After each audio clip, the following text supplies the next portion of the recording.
In true Easter egg fashion, this video has 20 $10 gift card vouchers for both Gamersupps and Cheeky hidden throughout the entire video. So happy hunting, and the link to use those codes are in the description. Remember, use code EVAN at checkout. Released in late 2016, Revelations was arguably one of the most hyped maps in Zombies history, as it promised to be the grand finale to what many people regard as the greatest Zombies game of all time. In actual fact, Black Ops 3's ending would be as divisive as it was anticipated, and the true community story behind Revelations is something that many are still unaware of to this day. However, the thing Revelations would become infamous for was its record-breaking Easter egg hunt, a 10-day marathon that tested the community's patience in every way imaginable. And today, we will break down exactly how this thing was cracked by not only the Easter egg hunters, but also the millions watching at home.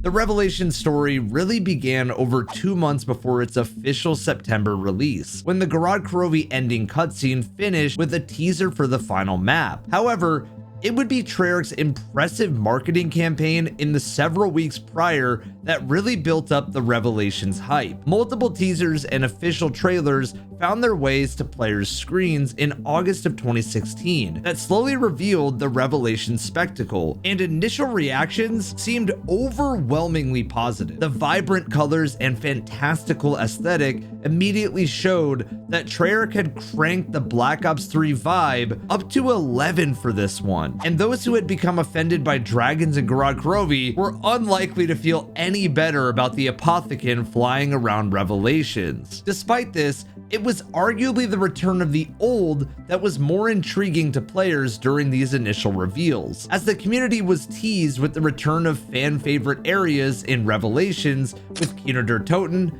Der Reisendrock, and Origins being the most obvious from the initial teaser trailer. Comments from this content seem to outline overwhelmingly positive sentiment from the COD community towards Revelations pre-release, but things would not necessarily stay this way for everyone. While Treyarch certainly knocked it out of the park with trailers and teasers for Revelations prior to launch, what made this map especially hyped was the effort that they put in with creators to promote this map. I tell you the best breakfast I'd ever had. Oh, really? A nice big Belgian waffle with a side of milk. Lonely Mailbox, Laggin 24, The Relaxing End, The Smith Plays, Mr. Dalek JD, Mr. Raffle Waffles, and Noah J all received their own personalized messages from Dr. Monty, and during these short videos, a paper fragment popped up for just a few frames that could be puzzled together with the fragments from the other creator videos to form a first look at the Revelations loading screen. All of this pre-launch effort from Treyarch really helped to exaggerate the feeling that this was the biggest Zombies map release of all time. And in many ways, it arguably still is. However, the sheer anticipation that built up was possibly too big for the map to truly satisfy, with the Revelations that we got on September 6th of 2016 seemingly not being the Revelations the developers initially intended. But before we discuss all of that, we must first understand how this marathon of an Easter egg was solved and why it became so divisive. On day one, players loaded into Revelations full of excitement about what lay ahead, but day one actually set a completely different tone, proving to be the slowest beginning to an Easter egg hunt we had ever seen. Nowadays, we're used to the entire hunt being solved within half a day, and while that wasn't the case back then in 2016, players back then were used to making big breakthroughs on day one that often came via major visual clues or interactions that helped point the community in roughly the right direction. Revelations, however, was a lot more ambiguous. Players set about doing the all-reliable first step of any Easter egg, unlocking Pack-a-Punch. The Pack-a-Punch quest had become more of a notable event in Black Ops 3 ever since the ritual steps in Shadows of Evil, and Revelations was no different. The Apothicon would eat the machine the moment you loaded into the map, and therefore, from the start, it was clear that you would need to find a way to either get it out of them or get in them. Players needed to power a portal in each of the key locations around the map by completing a short defense step against a new zombie type to the map named Furies. No, not furries. Furies. They were already a little dangerous in isolation, but when they teamed up with the rest of the enemy types on the map, things could get pretty hairy pretty fast. Once a portal had been powered, players were able to teleport to the place zombies started. Nacht der Untoten. Huh? The atmosphere is cold. I feel the hairs bristling on the back of my neck. What in the world? While it was not a complete surprise, after being teased in the trailers, the full circle moment of returning to the first Zombies map while playing the final Zombies map of the saga was quite a sentimental touch. After all of the portals had been powered, a panel would flash upstairs when the Apothecon passed, and interacting within this brief window would stun them into place, and getting close to the Apothecon during this stun state would cause this to happen. Am I going in? Am I going in? I'm going in! I'm going in! Let's go! Ooh. Getting sucked by the Apothecon is something I still love to this day, and the reveal of a new room is a trope that simply never gets old in zombies. And after shooting down the Pack-a-Punch machine from the ceiling, players had technically completed the very first step in the Revelations finale. Unlike other Pack-a-Punch rooms in the past, however, this area did have a bit more depth to it. Not only would it play a vital role in the Easter egg, do you know that this room is actually a light challenge arena too? There are increased zombie spawners in the area, and spawn zombies have increased speed, with time thresholds also existing that cause Margwas and Panzers to spawn in more frequently than they would outside of the Apothecon. While the overall Easter egg progress was very slow on day one, the biggest discovery would actually feature the Pack-a-Punch machine again, as players slowly pieced together a mystery and saga that had engulfed the community for almost 10 months prior to the launch of Revelations. When Black Ops 3 first came out, players were excited to get their hands on one of the coolest wonder weapons of all time, the Apothecon Servant. But they were even more excited when they realized that they could actually use some clever sleight of hand to upgrade it in the Pack-a-Punch machine. The weapon would not have an orange Pack-a-Punch camo applied, but its name would change and the black hole would suddenly turn red, and the overall performance of the weapon would appear to be in a Pack-a-Punch state. The sleight of hand required to make this happen, however, made it clear to the community that this method of upgrading was unintended, but the Pack-a-Punch effects that the weapon would take on led many to assume that there was a legitimate and secret upgrade method for the weapon hidden somewhere in Shadows of Evil. Treyarch understandably patched the glitch method to upgrade the Apothecon. But what shocked the community is when Activision actually started requesting takedowns or just striking down YouTube videos that guided people through the method to upgrade it. Their stance on this matter was seemingly overly harsh for a relatively minor glitch. However, a few months later, a Jason Blundell interview with Noah J possibly added some cryptic reasoning to their stance on the matter. Okay, let me be definite and cryptic at the same time. As expected. Yeah. It is not possible to upgrade the Apothecon Servant in Shadows of Evil. Activision had taken their harsh stance in an effort to savor the upgradable Apothecon Servant surprise on Revelations, and therefore, as its steps were slowly being uncovered on day one, there was understandably excitement amongst the hundreds of thousands of viewers watching on. I just set the blue cube with the servant on top of the best thing and knocked and just went away. Okay, let me go try that. You cannot escape. Oh, I hit it too! That donation and discovery would kick the upgrade quest into life, as a few minutes after this, Noah noticed that the appearance of the Pack-a-Punch machine had subtly changed upon his collection of the rock. From this moment, the community would spring into action and start searching far and wide for more of these glowing blue rocks, and it would take just under an hour for all 5 rocks to be collected. And then, around 7 hours into the hunt, the moment the community had been waiting for months finally happened. Yes. I am ready. Yes, dude. It finally happened. The Pack-a-Punched Apothecant Servant in Revelations finally took on the Pack-a-Punch camo. But apart from that, it was really just as it was in Shadows of Evil. A longer lasting, flashier weapon with more ammo. But the sheer fact that the mystery had been finally solved was just so satisfying to the zombies community in and of itself.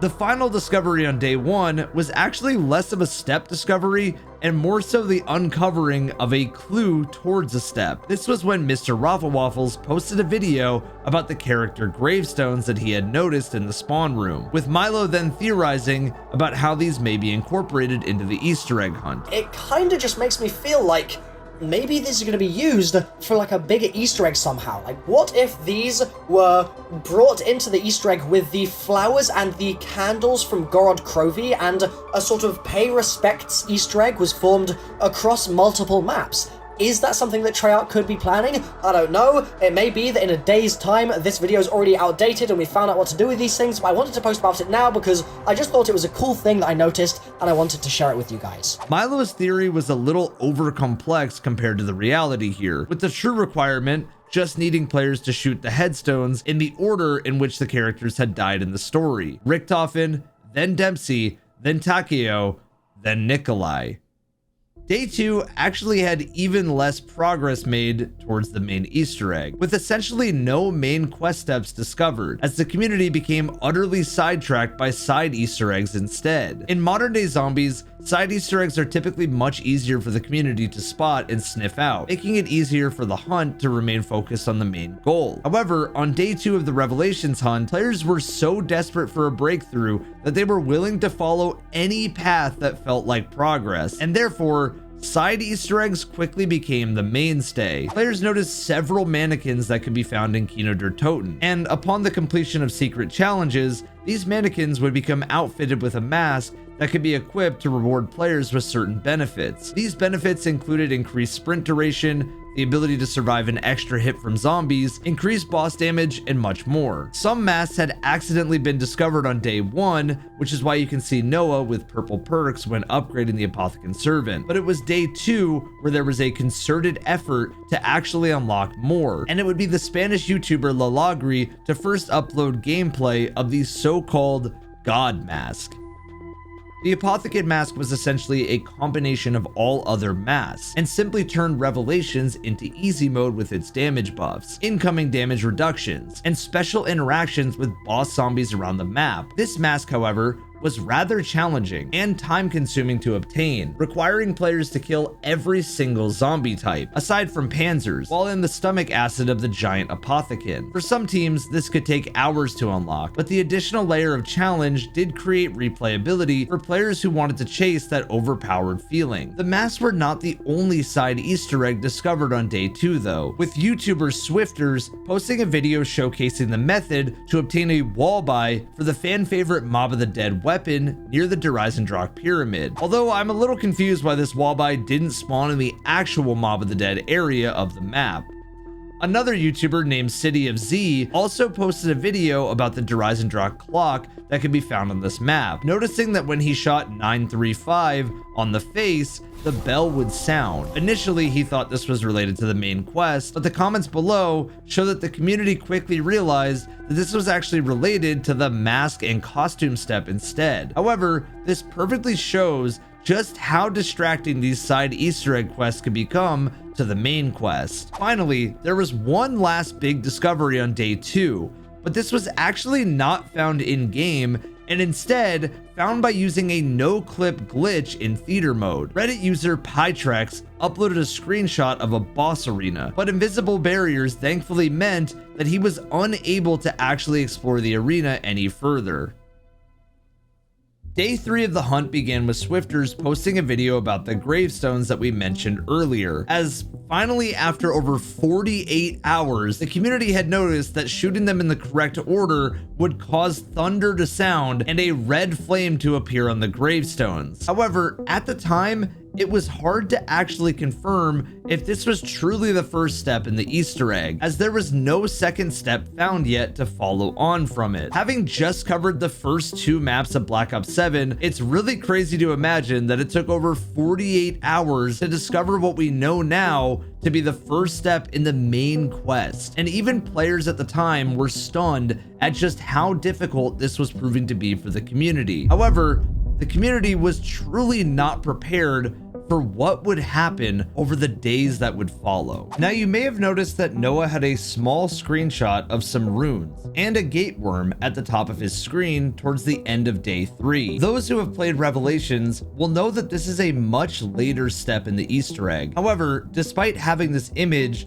this step had not actually been discovered on day 3. Noah had gained this image via a glitch that involved dying in the offline mode. And while the exact details are a bit vague, what I was able to clarify is that this was an entirely visual glitch, and Noah had not actually completed the steps required to reach this point on day 3. Following the conclusion of day 3, progress grounded to a halt, and quite literally no progress was made for 2 further days. Yep, you heard that right. Despite hours of holding square on every item on the map, and despite hours of shooting every object imaginable, no progress would be made until September 11th, 6 days into the hunt.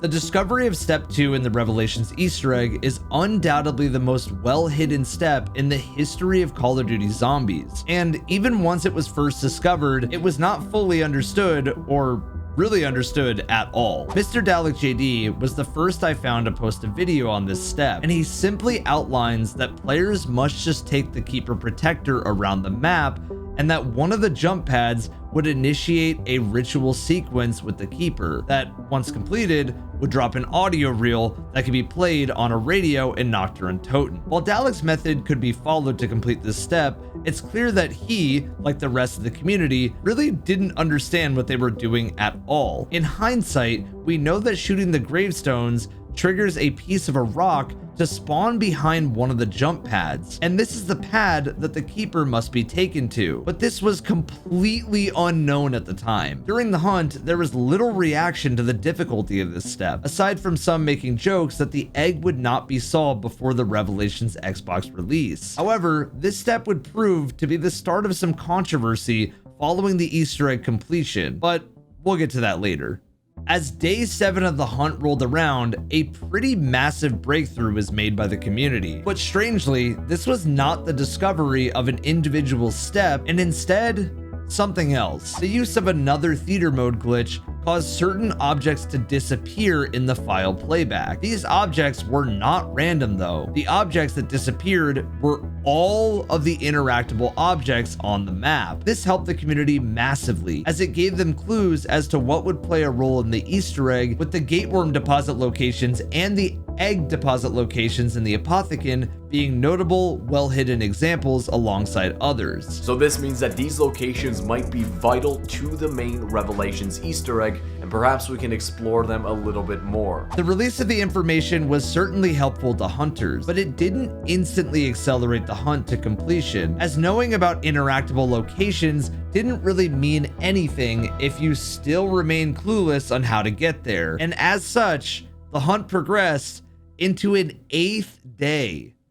Despite all that we've discussed so far, as September 13th rolled around, only 2 steps of the main Easter egg quest had actually been completed. The first video of the next step I could find was from Mr. Waffles, but at this point in the hunt, so much of the progress can be accredited to the community as a whole rather than a specific individual after so many days of testing. Milo's video detailed how throwing little Arnies into the 9 separate holes in the Apothecon would cause yet another audio reel to spawn in. What made the step so well hidden is the fact that even while this step is active, zombies continue to spawn from the very holes you have to throw Arnies into. And with no natural spawn points like rebuildable barriers inside of the Apothecon, it seemed like the hole's only purpose were to spawn in zombies. Thankfully though, unlike most of the Easter eggs so far, Treyarch did actually add a slight clue here for players, as if more than one Arnie was thrown into the same hole,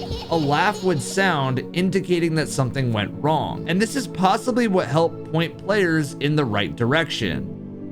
Players would place this second reel down and once again become engaged with the lore dumps. The discoveries on day 8 did not end there, however, with the infamous bone step also being entirely discovered on this day too. Noah and Dalek had been told about a floating skull in Shangri-La that could be sucked up by the upgraded apothecary servant. However, when they got there, they couldn't see the floating skull at first, until someone shot it to make it float. And it is this mechanic that made this step so infamously tough to crack. Once floating, the bones are somewhat easy to see. Well, maybe not easy, but certainly not impossible. But in order to make the bones float, players had to shoot random spots near the bones with annoyingly pinpoint accuracy, with the bones all but completely hidden before this random spot was shot. With the help of a massive community effort, Noah and his team collected the bones from Verrucht, from Spawn, from Origins, from Shangri-La, and Noctur Untoten on day 8, with some being much harder to see than others, but one remained unfound. On day 9 of the hunt, the Revelation story would take a wild turn, when what can only be described as the zombie Riddler showed up, and many were happy to see this specific person suddenly appear. A data miner named The Real DF had reportedly mined key info, but instead of just making the data mine available to all, he would create a cipher for the community to solve. DF would post some cryptic messages, and eventually the community would crack the cipher to read, "You are close. Main Easter egg needs one more reel. Then your bones. Find all of them and meet Sophia in every form. Let's teleport to a familiar place. Use the worm. Get the real AS. Now, let's wait for everyone to get the map and get super." In hindsight, the cipher reveals fairly accurate yet vague information about further steps for the Revelations Easter egg, and it's hard to know how much DF actually knew about how to complete it. However, he was known to be a notable data miner who did reportedly have the hardware to obtain the Easter egg steps. And if that is the case, I think it's quite admirable he only gave a hint rather than leaking detailed steps as to ruin the hunt. The cipher, however, did not give any clues on where the last bone could be found. But as day 10 of the hunt rolled around, Noah and his determined community managed to find it well hidden in the wall section of Der Eisendrache. With the last bone in hand, Noah J brought all of the bones to Noct, and this happened. Bones are actually gonna go up into that body. I'm gonna make sure the zombie doesn't die off here. Hello, buddy. You stay over here with me. Stay over here with me. Okay, so these things explode, and boom, we have ourselves the Sophia zombie. Oh my goodness. I'm so excited, dude. I'm actually like shaking right now. This is so exciting because now this could be the point where the entire Easter egg just blows open right now. Sophia in the flesh, well, rotten flesh, was now in Noctur Untoten, but not for long, as Noah would quickly find out. Oh, she's gone. She's gone. We have the audio reel. Oh my goodness. Oh my goodness. Okay, hold on. Everyone, don't panic. Don't panic. Placing the final reel in the Origins area dropped some insane lore about Maxis and Sophia for Zombies fans. Next, Noah immediately thought to return to the place he just obtained the reel, and this is where he'd see the ghost of Sophia for the first time, which was an exciting realization for those playing back then. At this point in the hunt, Noah really started cooking with gas, as he quickly cracked the next steps by shooting the blue floating rocks with the turrets that had been first interacted with in order to open up the Noct portals. The days upon days of slow progress finally felt like they were paying off as the community began to piece together all the little things they had noticed, with even Noah referencing the fact that living inside Revelations for so long had helped give them options for testing. After Noah had shot all 4 turrets, he went back to Noct, and something amazing happened. Sophia returned to her more physical ball form and began floating towards Kino der Toten, and I'll let Dr. Monty narrate it from here. Look, I know everything's gone to hell in a handbasket, but I'm really glad to see Maxis has got himself a bird now. I know she's a little bit drony, but I can fix her. I can fix everything. For the first time in the entire Revelations hunt, the game presented the most obvious hint as to what the next step was, as Sophia planted herself on top of the Kino teleporter. However, when Noah used this teleporter, he did not get taken to the traditional Kino der Toten projector room, and instead, he found himself in the bedroom from the Origins final cutscene. This bedroom was not just for sentimental reasons though, as Noah would need to pick up the Chronorium from this room in order to continue. Noah would place this book on the podium in Kino der Toten where the machine gun would typically sit in Black Ops 1. And by placing this, he was finally able to understand the meaning of the egg-shaped silhouettes players had noticed in their HUD from the very start.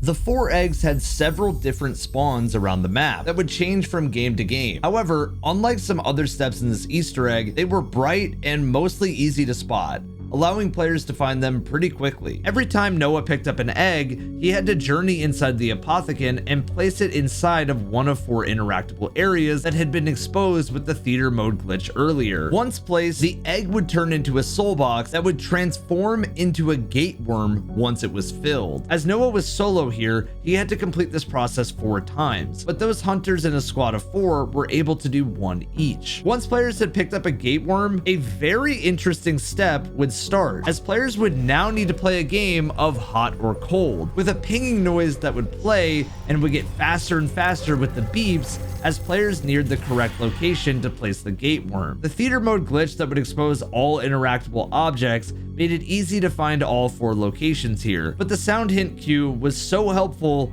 that it wasn't really needed anyway. With all 4 runes acquired, Noah was now able to enter a boss fight, with a summoning circle in the Kino der Toten projector room clearly outlining where the runes had to be placed. Over 9 days after the hunt started, Noah found himself in the boss room that the theater mode no-clip glitch had leaked several days earlier, but this time, he could of course explore the entire room that was populated with the summoning key, with Furies, with the Chronorium, and an angry-looking Apothecon. The only thing Noah was able to interact with was the book, but by opening it, Noah inadvertently started a small puzzle in and of itself. The puzzle was rather simple, as all he had to do was read the book, then find the symbols that matched it. But with the stress of zombies, Furies, and the world's first Revelations title on the line, it was no doubt tough for Noah. However, in true zombies fashion, right as Noah was getting in the swing of things, the somewhat inevitable happened.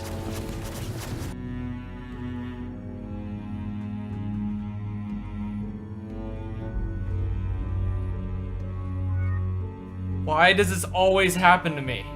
This is the second boss fight I've been first in the world to, and the second boss fight my game has crashed on. While this was extremely unfortunate, I have learned through my coverage of both modern and OG zombies that crashes and disconnects at pivotal moments are incredibly common for Noah, so maybe this was really not that surprising. Noah's suffering would not end here, however, and he would continue to crash again and again in future runs, with one crash even occurring while he was simply spectating Dalek's progress. These crashes were not exclusive to Noah though, and indicative of a wider blue screen epidemic that plagued Revelations, and something that Mr. Rafflewaffles will discuss later. Lucky players who had progressed through this step and not crashed were now in a race to reach the end, with their first task being to figure out what to do with the summoning key that was now quite literally in their hands.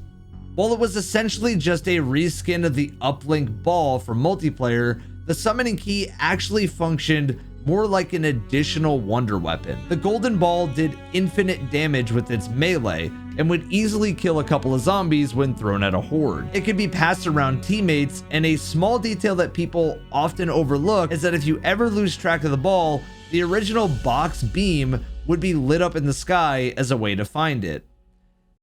The players leading this charge on the final day were the relatively unknown duo of Big Heck 225 and Bowtie Geek, who were sprinting through each location, throwing the ball at everything, until they finally made a breakthrough. Throw it. Oh, poster did something.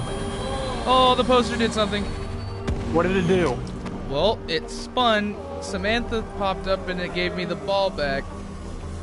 What was that? The duo would quickly theorize after this that the objects the summoning key would need to be thrown at were basically famous props from the history of zombies. These included the Origins tombstone, the Shangri-La ball, the Varuk turret, the Drizendra clock, the Kino radio, and finally, the red barrel and Nocturne totem. And once they hit their last prop, the summoning key did not return, which suggested that they had completed the step. And now, something special awaited. This duo now found themselves as the first in the world to enter the final boss fight of Revelations. Nice. I don't know. Look for wherever we go. Oh, come on.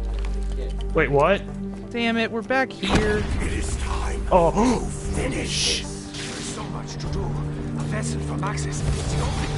Second part of the boss. what? Over 900 viewers were watching Big Hex stream as they entered the teleporter to the final boss, and over 1,200 were watching just a few seconds later when they actually landed in the arena. However, what makes this even crazier is when you realize Big Heck actually only had one viewer around an hour earlier. But Big Heck couldn't focus on this. They had to lock in or risk dying and losing the world's first to another team. The final fight here was a slightly tweaked variant of the fight that players had against the Shadow Man in Black Ops 3's first map, Shadows of Evil. Every single special zombie on the map was being thrown at the duo. But despite this, I can't say that the fight was actually that difficult. The team had to use the summoning key at one of the fountains as a soul box, then pick it up and throw it at Ghost Sophia, who would then laser the Shadow Man. Then, much like in Shadows of Evil, players had to shoot him a bunch of times until he was as far back into the Apothecan's mouth as he could be, before interacting with the book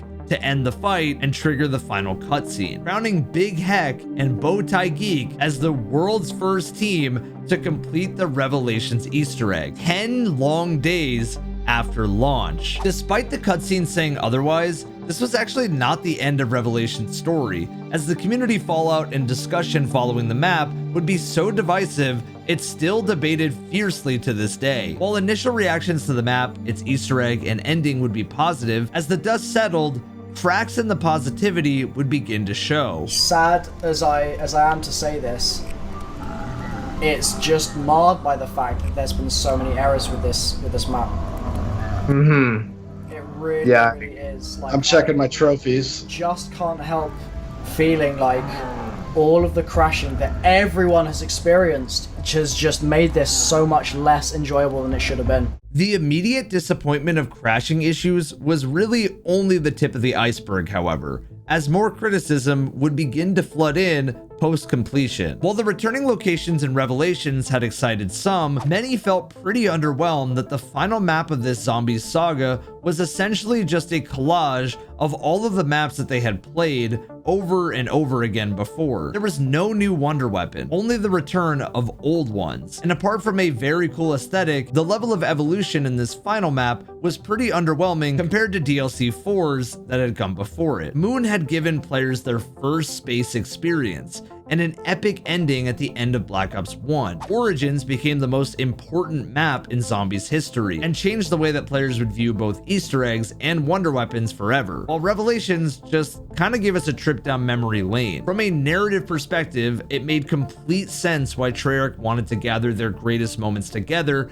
for the grand Zombies finale, but the trade-off here is that the gameplay doesn't feel brand new and necessarily deserving of the hype that came in the build-up. What adds a little more fuel to this fire is the fact that in May of the following year, Treyarch released these Zombies Chronicles for Black Ops 3, which was a remastered pack of OG maps that included many of the locations found within Revelations. While I'm not for 1 second suggesting that Treyarch created Revelations only because it was easy, the fact Zombies Chronicles was in the plans, in my opinion, means that there was much less of a need for Revelation's nostalgic layout. Criticism also came in regarding the Easter egg too, with once again many people saying that the egg was simply not fitting of the grand finale it was meant to be. The entire hunt really just came down to finding and interacting with something that was obscurely hidden. While it's completely understandable that Treyarch wanted a long hunt for the finale, I can't help but feel that the steps were simply not impressive enough to be hidden so well, especially when you compare it to the more impressive puzzle solving needed in Origins. Honestly, I'm really in like 2 doesn't even begin to describe. I'm in like 17 different places with this Easter egg. I think that it was well meant. I just can't help but feel like there were things in there, specifically those early steps with the rocks, that were just poor. I just think that they were poor decisions. Time and time again, I've said in Zombies and Destiny as well that the length of a hunt does not always correlate to the quality of it. However, the reasons behind this negativity may stem from one of the map's most intriguing stories. That being that the fact that the revelations we received was actually very different to the revelations that Treyarch had originally intended. Revelations is far from a bad map. It's a very good map and would beat the vast majority of COD Zombies maps in a direct head-to-head, but the absurd amount of content cut prior to launch certainly holds it back from being the GOAT for many players. The most famous of which is the cut chicken feed side Easter egg. From what we know, it revolved around growing eggs in the spawn room chicken coop, and while we don't know the exact reward, it would have granted a replacement to the trip mine and likely similar to the spider bait Easter egg from Zetsubo no Shima or the chicken power-up found in Dead Ops Arcade. There were also 2 major map features that were cut as well, including a rather vague sounding challenge arena that would have most likely been in the Kino der Toten teleporter and would have rewarded players for completing difficult challenges. Furthermore, Treyarch had originally planned for there to be more distinct map islands, many of which ended up only making small cameos with Shinonuma, Zetsubo no Shima, Buried, the Ruby Rabbit, and a few more being examples of locations originally playing a larger role in the developers' plans. Further features were cut fairly late in development too, due to memory issues. The rocket shield found in Shadows of Evil and Dreisendrach could be seen in a trailer just a week before release, but would not feature on the map. It was switched for the dragon-inspired shield found in Gorod Krovi instead. Swimming from Zetsubo, all previous Black Ops 3 wonder weapons, and all specialists were supposedly meant to make a return too, but were cut for the same reasons. 2 more elemental Margwas were also disappointingly cut, which would have certainly made the boss fight far more interesting. However, the most impactful type of cut content surrounded the Easter egg and its rewards. It was originally rumored that players would get the choice to side with either the Shadow Man or Dr. Monty, with the reward being a new announcer for the map, with dialogue suggesting this being found in early builds. Cut Easter egg steps were also found in earlier updates that may have added the much needed variety in a quite boring Easter egg, with triggers for the Ascension rocket and Pack-a-Punching the summoning key uncovered. Finally, there was a cut Super Pack-a-Punch found for completing all of the Easter eggs on the main maps, and would have had a bunch of different effects, such as dropping Mega Gobblegums on kill. However, this would never materialize, and players would have to instead settle for the RK5 starting pistol and a few other bonuses that came with a Revelations completion instead. I've only really discussed the tip of the iceberg when it comes to cut Revelations content, and I would recommend watching this video by The Gaming Revolution or reading this Reddit post by Derpy Box if you want to know even more. Revelations is not a bad map by any means, and it has so many lovable qualities, but it's a real shame that many of these features never reached the players' screens, as I think many of them would have massively helped to make Revelations live up to a bit more of the hype that it promised. That brings us to the end of our Black Ops 3 journey for now, however, and I want to thank each and every one of you who tuned into my coverage for this truly amazing game. I look forward to hearing your stories and thoughts about Revelations, and please do let me know which Zombies game you'd like me to cover next in the comments down below. It's goodbye for now.